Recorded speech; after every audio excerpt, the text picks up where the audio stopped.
வணக்கம், வெல்கம். இது சிம்பிளி சமையல். நான் உங்கள் ரேகா. எல்லோரும் நலமுடன் இருக்க இறைவனை வேண்டுகிறேன்.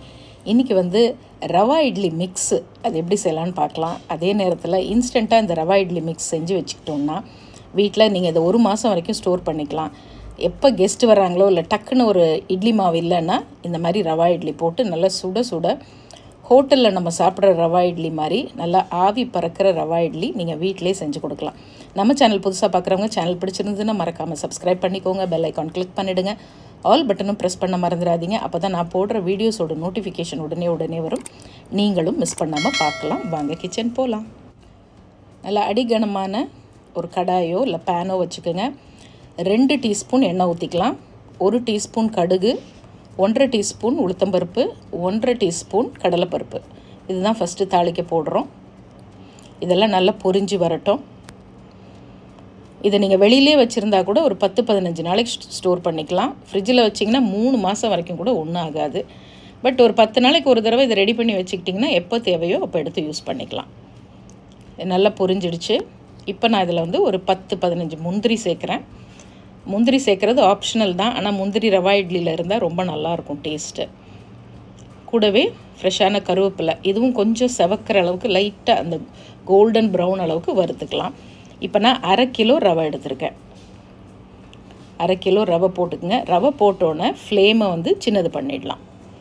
சின்னது பண்ணிவிட்டு அப்படியே ஒரு 2 நிமிஷம் வறுத்தா போகிறோம். அந்த ரவை வறுபடுற வாசனை வரும் இல்லையா? உங்களுக்கு தேவைப்பட்டால் 1 டீஸ்பூன் நெய் கூட ஆட் பண்ணிக்கலாம். அது ஆப்ஷனல்.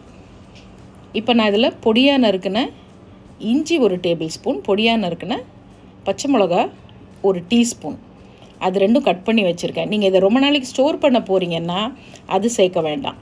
இல்லை 1 வாரத்துக்குள்ளே யூஸ் பண்ணிவிடுவீங்கன்னா அதையுமே இதில் நம்ம சேர்த்துக்கலாம்.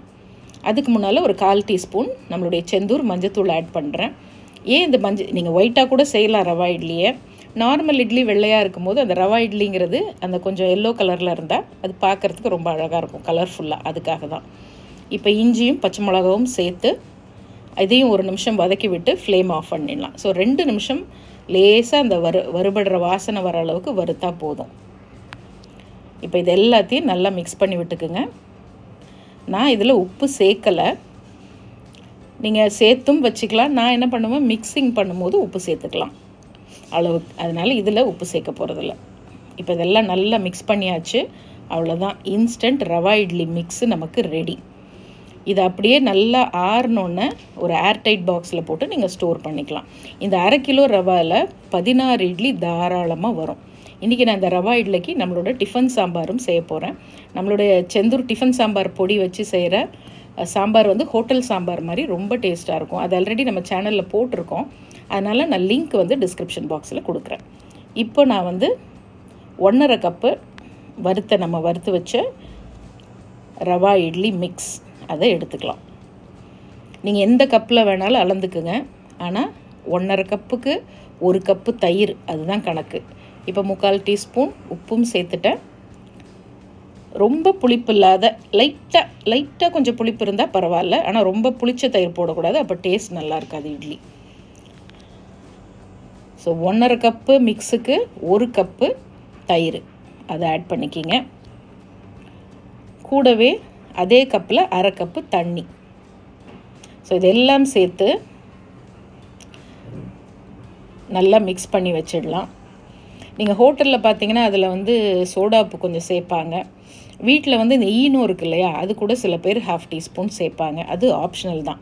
ஒரு 1/2 மணி நேரம் ஊறிடுச்சுன்னா தயிர் நல்லா இருந்தால் இது இல்லாமையே இட்லி நல்லா சாஃப்டாக வரும்.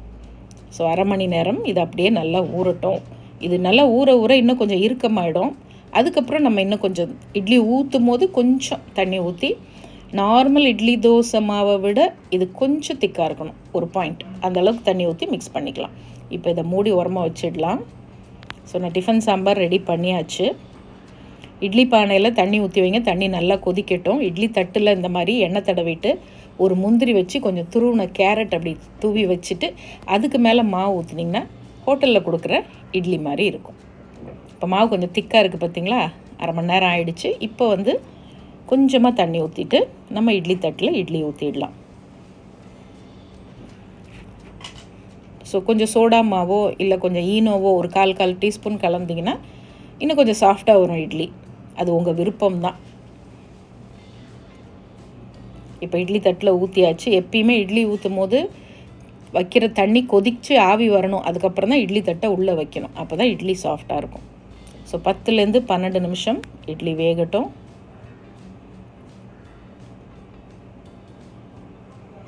ஸோ இந்த சின்ன சின்ன டிப்ஸ் எல்லாம் நோட் பண்ணி வச்சுக்கிங்க. ரொம்ப ஈஸி தான். ஹோட்டலில் போனால் தான் ரவா இட்லி சாப்பிட்ணுன்னு இல்லை, வீட்டிலேயே அருமையாக செய்யலாம். ஸோ 10லேருந்து 12 நிமிஷம் ஆச்சு.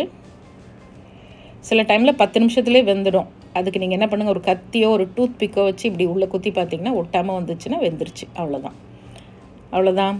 ஒரு நிமிஷம் எடுத்து கொஞ்சம் லைட்டாக அந்த எடுத்துட்டு நீங்கள் இட்லி எடுத்து வச்சிடலாம். நல்லா ஆவி பறக்குது பாருங்கள். பறக்க சுட சுட இட்லி, நம்மளுடைய டிஃபன் சாம்பார், தேங்காய் சட்னி. நான் இன்றைக்கி தேங்காய் சட்னி அரைக்கலை, அதுக்கு பதிலாக நம்மளுடைய செந்தூர் இட்லி பொடி வச்சு சாப்பிட்டாலும் பிரமாதமாக இருக்கும். இதே மாதிரி ட்ரை பண்ணி பார்த்துட்டு எப்படி இருக்குன்னு சொல்லுங்கள். இன்னொரு ஃபேண்டாஸ்டிக் ரெசிபியில் மறுபடியும் பார்ப்போம். இது சிம்பிளி சமையல். நான் உங்கள் ரேகா. தேங்க்ஸ் ஃபார் வாட்சிங். Take care. பை.